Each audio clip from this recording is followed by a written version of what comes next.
The National Weather Service in Memphis has issued a severe thunderstorm warning for northern Benton County in West Tennessee, southeastern Henry County in West Tennessee, until 1:30 p.m. Central Daylight Time.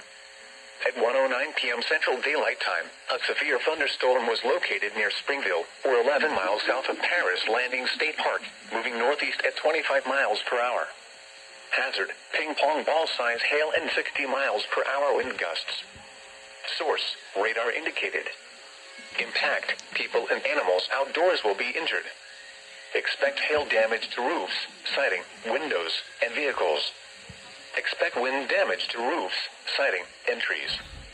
Locations impacted include Manleyville, Springville, Big Sandy, Hagler Ridge, and Old Springville. For your protection, move to an interior room on the lowest floor of a building.